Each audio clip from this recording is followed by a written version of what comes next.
BCom first year, paper second, paper title business economics. और आज का जो अपना टॉपिक है वो है आर्थिक नियम, इकोनॉमिक्स लॉ।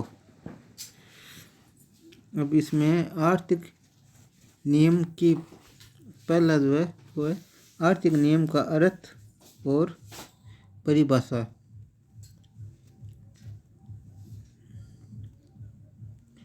अर्थशास्त्र के नियम आर्थिक घटनाओं अथवा आर्थिक परिस्थितियों के कारण एवं परिणाम के पारस्परिक एवं सापेक्षिक संबंध का उल्लेख करने वाले एक सामान्य कथन होते हैं। और शॉर्ट में इसको देखा जाए तो अर्थशास्त्र के नियम आर्थिक प्रवृत्तियों के कथन मात्र होते हैं। अब जो इसमें एक प्रोफेसर मार्शल ने जो परिभाषा दी है, जो अपने विचार रखे इसके बारे में, आर्थिक नियम के बारे में, वो है आर्थिक नियम अथवा प्रवृत्तियों के कथन वे सामाजिक नियम है जिनका संबंध आचरण की उन शाखाओं से होता है जिनमें संबंधित मनोवृत्तियों की शक्तियों का माप मुद्रा मूल्य द्वारा किया जा सके। और दूसरा जो विद्वान है वो रॉबिन्स, उसके अनुसार अर्थशास्त्र के नियम मानव आचरण के संबंध में उन समानताओं के कथन होते हैं जिनका संबंध असीमित आवश्यकताओं की पूर्ति के लिए वैकल्पिक प्रयोग वाले सीमित साधनों के प्रयोग से होता है।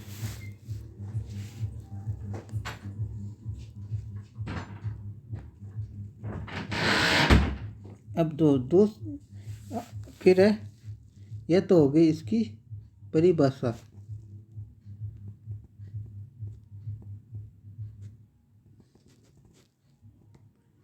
परिभाषा यह है कि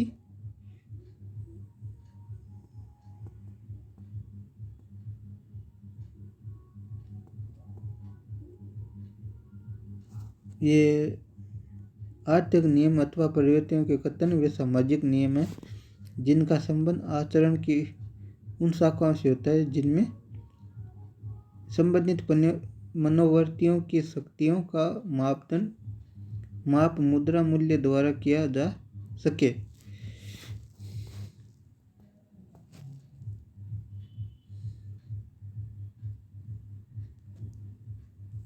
अब इसमें इसकी आर्थिक नियम की परिभाषा।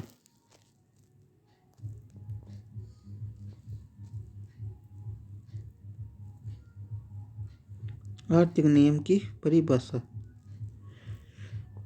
आर्थिक नियम की विशेषताएं। अब इसमें आर्थिक नियम वैसे अर्थशास्त्र के नियम भी वैज्ञानिक नियम है और ये बहुत कुछ प्राकृतिक विज्ञान के नियमों से मिलते जुलते हैं, क्योंकि इसमें अर्थशास्त्र के नियम भी आर्थिक घटनाओं के कारण एवं परिणाम में संबंध स्थापित करते हैं।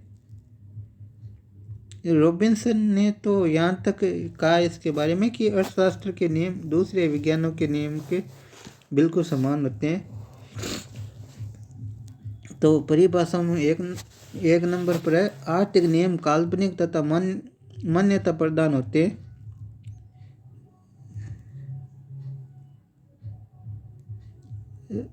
परिवर्तनशील मानवीय प्रवृत्तियों से संबंधित होने के कारण आर्थिक नियम अनिश्चित होते हैं और इनकी सत्यता सदैव और सर्वत्र प्रमाणित नहीं हो पाती है। मानव स्वभाव बड़ा ही चंचल है, अतः वैज्ञानिक नियमों की भांति परीक्षण एवं अवलोकन के आधार पर ही सही निष्कर्ष नहीं निकाले जा सकते।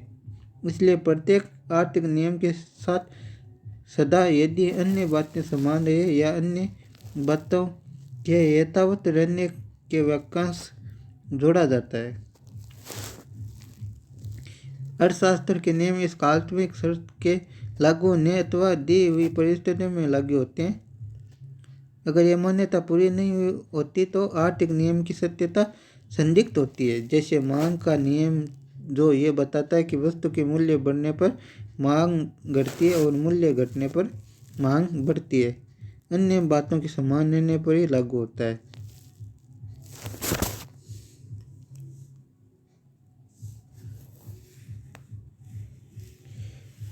प्रोफेसर सेलिगमैन ने कहा है कि अर्थशास्त्र के नियम काल्पनिक होते हैं। दूसरा है अर्थशास्त्र के नियम सापेक्षिक होते हैं। इसमें ये सापेक्षिक होते हैं, निरपेक्ष नहीं होते। अर्थशास्त्र के नियम सर्वत्र एवं सदैव सत्य नहीं होते।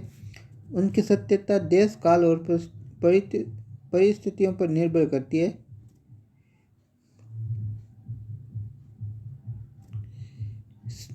एक सार्वभौमिक नियम, ये नियम सभी जगह सभी व्यक्तियों पर सत्य उतरते हैं। इसके अंतर्गत मांग और पूर्ति के नियम, उपभोग के नियम आदि हैं। सापेक्षिक नियम वे होते हैं जो स्थान, समय और परिस्थितियों के अनुसार परिवर्तनशील होते हैं। माल्थस का नियम विकसित राष्ट्रों में लागू नहीं होता, जबकि पिछड़े देशों में अब भी क्रियाशील रहता है। तीसरी जो है विशेषता, वो अर्थशास्त्र के नियम आर्थिक परिवर्तन के केवल कथन मात्र है और कम निश्चित होते हैं।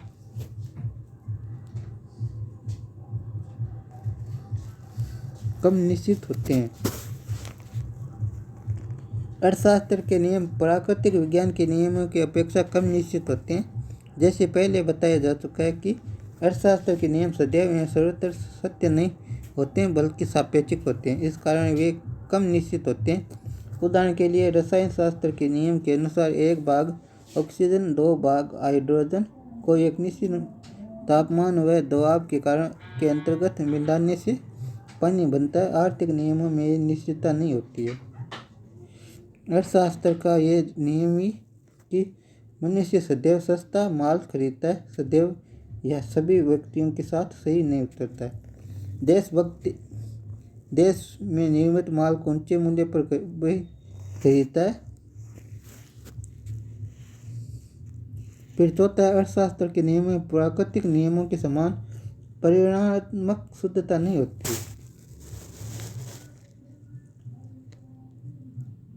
आर्थिक नियमों की यह भी विशेषता होती है कि वे प्राकृतिक नियमों के समान पूर्ण नहीं होते। आर्थिक नियम गुणात्मक होते हैं, उनमें परिमाणात्मक सत्यता का अभाव होता है, उनमें गणितीय शुद्धता नहीं होती है।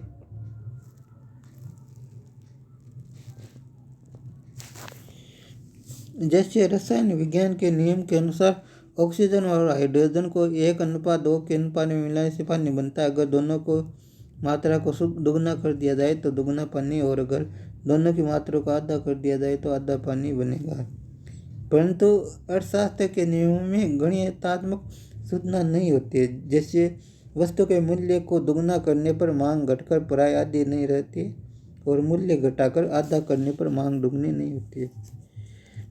तो यह चौथा है, अर्थशास्त्र के नियमों में प्राकृतिक नियमों के समान परिमाणात्मक शुद्धता नहीं होती।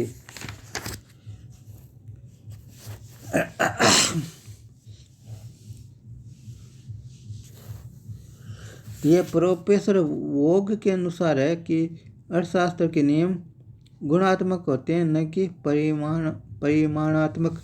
वे परिवर्तन की दशा बताते हैं, परिवर्तन की मात्रा नहीं। यानी परिवर्तन की दिशा बताते हैं, परिवर्तन की मात्रा को नहीं बताते हैं।